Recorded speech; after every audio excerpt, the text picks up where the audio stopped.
Mr. Siddharth Khemka, Head of Retail Research at Motilal Oswal, joining us at from MOSL. And thanks so much for your time today. Good afternoon, Siddharth. First up, I just want to understand that given there is so much uncertainty right now, we might get a slightly clearer picture on Friday, and then at the end of this month when this meeting potentially takes place between Dr. S. Jaishankar and Russia. Give us a sense of how should an investor navigate the kind of volatility that we're seeing at present? Yeah, hi, good afternoon. Glad to be on the show. I think if you look at, there are two different pictures that are emerging on the from the market perspective. A is the earnings picture, which is almost at the last few days that are left for the Q1 earnings season, and more or less we have seen a good set of numbers in line numbers. So we have got about 8 to 9% earnings growth compared to a 6-7% earnings growth expectation. So broadly, I think there is no negative coming out from there. If at all, some of the sectors and domestic focus segments have given out a strong outlook going forward, so that should be positive. And the second picture is on the global front, where the geopolitical things are steaming up, are hotting up. Initially, from a friendly and almost on the verge of signing the trade agreement with US, we now have a situation where things have become worsened. We are among the highest tax slabbed in terms of 50%.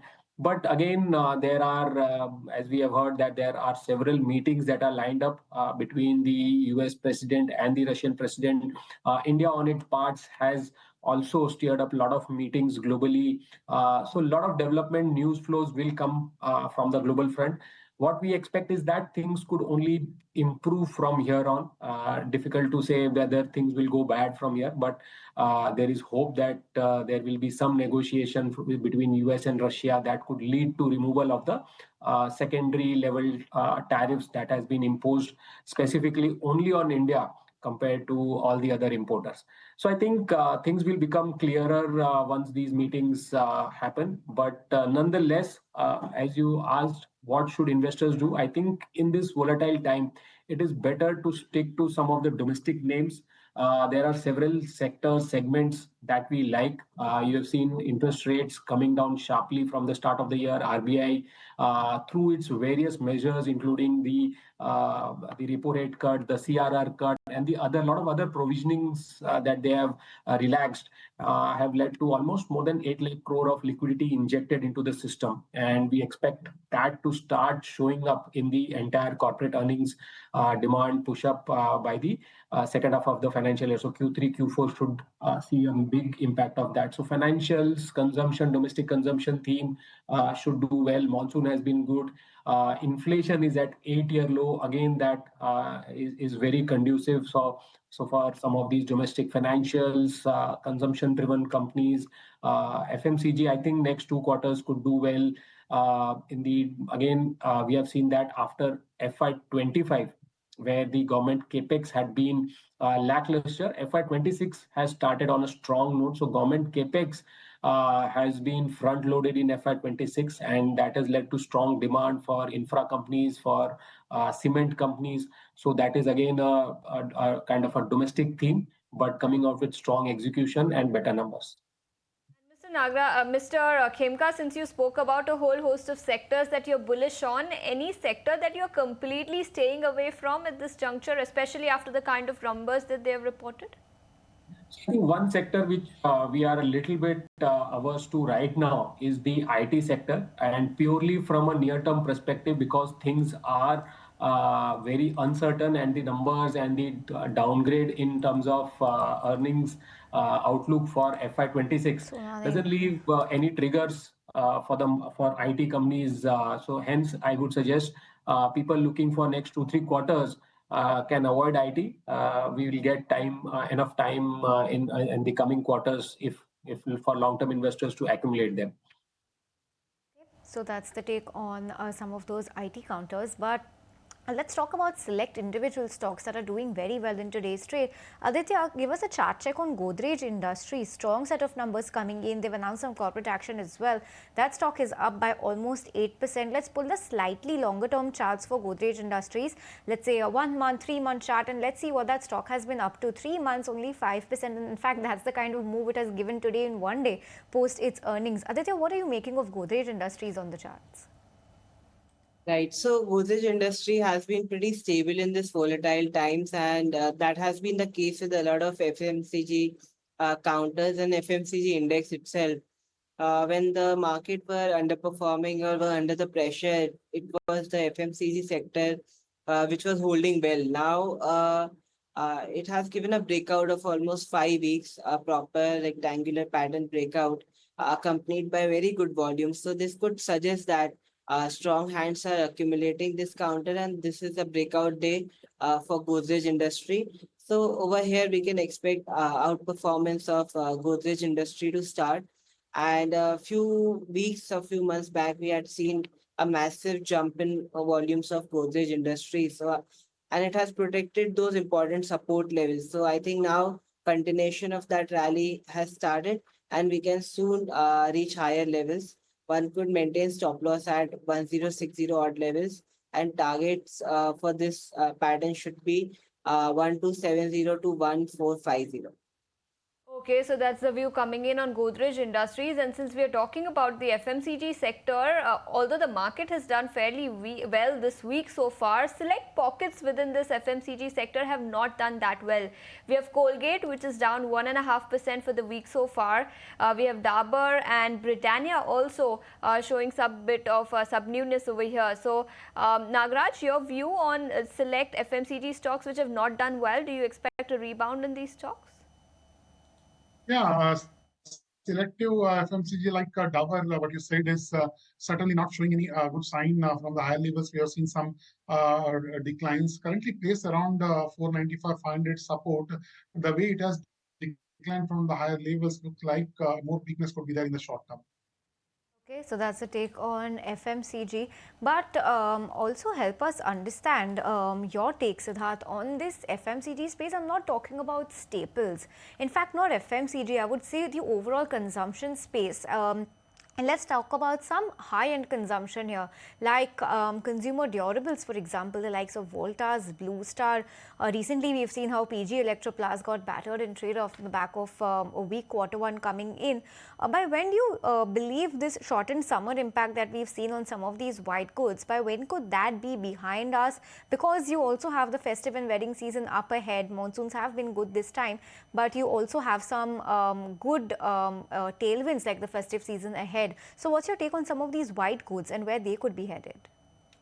I think definitely there was a lot of expectation out of the strong summer that started, and a lot of inventory was built up right across, specifically the AC segment. And if you look at the disappointment, has largely been in the AC companies, right from Voltas, Amber, PG Electroplast. Most of them are serving the AC segment, and what we heard from the management outlook across was that definitely they are hopeful of demand recovery in the festive season, in the marriage season, till the time inventory cleanup is happening. I think near term, next at least Q2 will be another weak quarter where margins could be remaining under pressure, volume growth could be weak. But having said that, again, the December quarter, Jan quarter, we could see pickup in demand because of the festive season, because of the marriage season happening. So I think, again, from a long-term perspective, we believe that AC penetration in India, given the global warming and the weather changes, the demand will remain strong. There is a huge penetration that is still left in India with the electrification happening across the country. Availability of power, demand for air conditioner is only likely to go up. Having said that, again, as I said, in the next 1 to 2 quarters, things could remain weak, and only by the end of Q3 we will get to understand how things are and whether situations are improving. So long term, we believe the sector should do well, but from the next 1 to 2 quarters, I think things would remain a bit subdued. Okay, but the long-term outlook continues to remain very positive. That's the word coming in on several of these white good companies, Blue Star in particular. But after posting weak quarter of earnings on the back of weak summer and early monsoon, we also spoke to the MD of Blue Star on the future guidance. Let's go across and listen into what he had to say. Between now and 2030, the room AC market should grow at a CAGR of 19%. And it is not much, strictly speaking, a household penetration of 8 to 9%. Therefore, it should happen. It has happened in other categories as well. Irrespective of the poor summer season in 2025, between now and 2030, CAGR of 19% will happen. There may be a year in which the growth will be 30%, another year it may be only 8% or flat. We are not worried about that.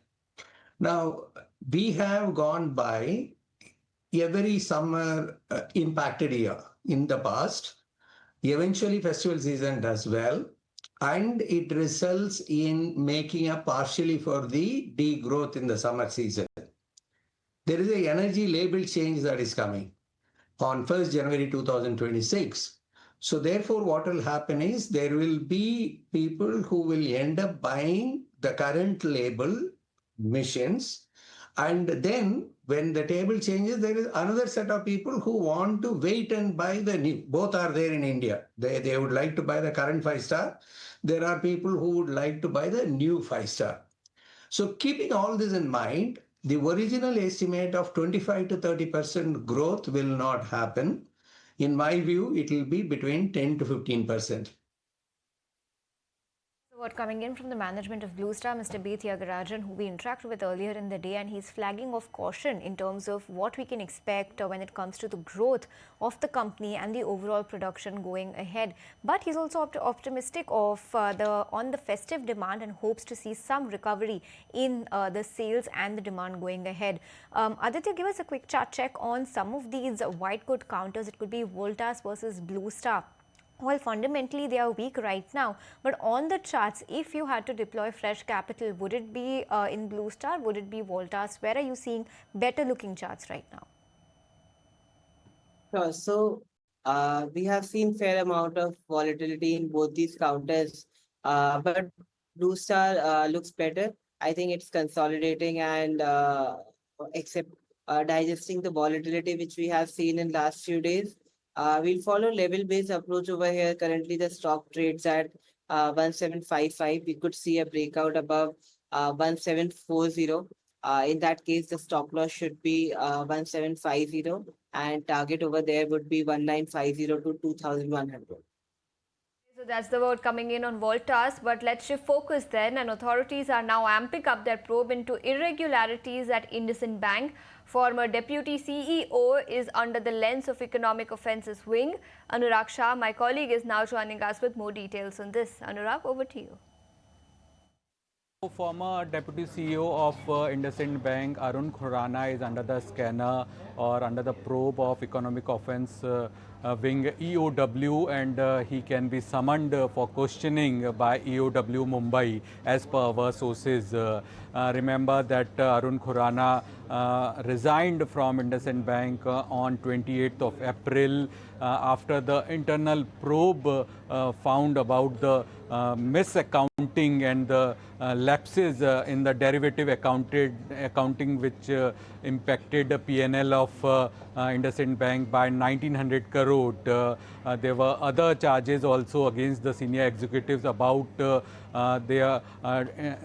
trading in Indent Bank before the information was made public. So in this regard only, as our sources are telling, that EOW, the economic offence wing, the Mumbai EOW may ask Arun Khurana to come for questioning, and Arun Khurana is under the scanner of EOW. So that sounds slightly detrimental for IndusInd Bank right now, although this is regarding an ex-employee, and those are some ET Now exclusives that sources have exclusively told my colleague Anurag. But while we're on the topic of banks, Saurabh Mukherjee of Marcellus Investment Managers says he prefers private banks over the public sector banks, and he believes that banks will have the best of the Indian retail story. Let's go across and understand to his rationale and his top picks from within the large cap financial space. If you want a place to play the highest end of the most highest quality end of Indian consumption, then I would say look at the two best private sector banks. They seem to be HDFC Bank and ICICI Bank. We have both in various portfolios. Their asset quality is holding up. Their liability piece is stronger than ever before. And I suspect again that once again the public sector banks are going to fall behind. But it's interesting this time, barring HDFC and ICICI, the rest of the private sector banks also look to be struggling on both sides of the balance sheet. This is very interesting. Both sides of the balance sheet, we're seeing the private sector banks having a challenge. So the best of Indian consumption, in a way, the best of Indian retail, I think has been locked in by these two premier private sector banks. Okay, so that's the word coming in. But let's, since we were talking about IndusInd Bank, Aditya, let's take a chart check. The stock is down 1.5%. In fact, it is the biggest loser on the Nifty 50 index today. What will your view be technically as far as IndusInd Bank is concerned? If we analyze this stock technically, then I think the stock has taken multiple times support at these levels of 750 to 770 odd levels. So currently the stock has respected the support of 765 today.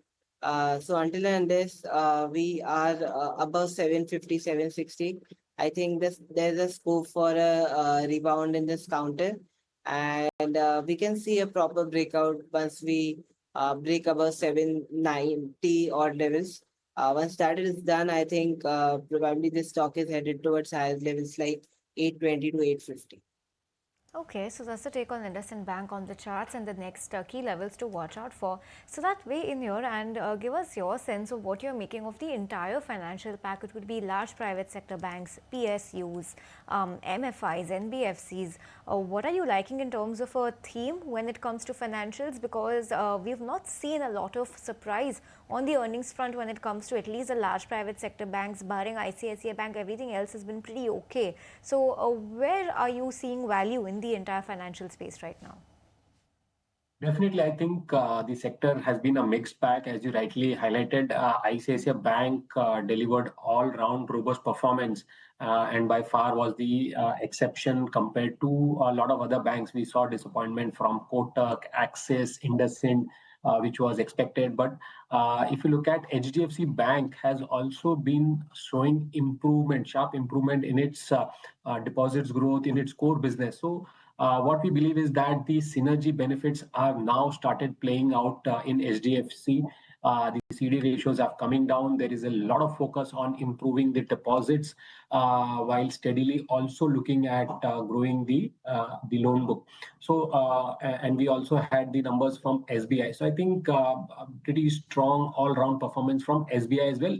Obviously in line with expectation, but nonetheless in this environment, we believe within the banks, our preference would be towards ICICI Bank, HDFC Bank, and SBI.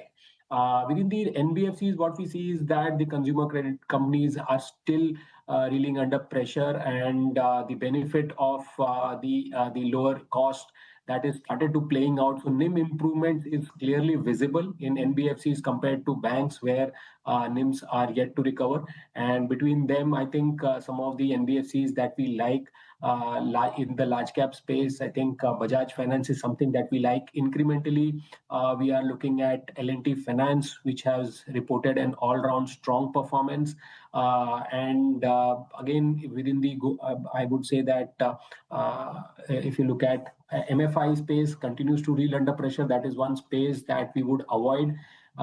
Within the broader financials, one space segment that has done very well is the insurance companies, right from LIC, HDFC Life, SBI Life. I think all across we have seen good growth in premium collection margins. The VNB margins have improved. Most of the companies have taken to change in the product mix. So some of the traditional products plus the lower dependency on ULIPs, that has led to improvement in margins, and we believe that is one space that could consistently do well. So insurance within the broader financials is something that we like. HDFC Life and SBI Life are our preferred picks there. Okay, so positive view coming in on the insurance sector within the BFSI space. But since we are on the topic of bans, Aditya, wanted your thoughts on PSU banking sector. It is in fact the biggest sectoral loser in trade today. The likes of Maharashtra Bank, UCO Bank are all falling anywhere between 1 to 1.5%. Your thoughts on these stocks? I think today PSU Bank is falling, and a lot of sector rotation is happening from PSU banking to private sector banks, private sector banks. That is evident on the charts. But I think it was the public sector bank which started the rally first, led by a lot of these small banks, and then 2 days back we saw SBI showing stellar performance. So I think this is routine profit booking in PSU banking space.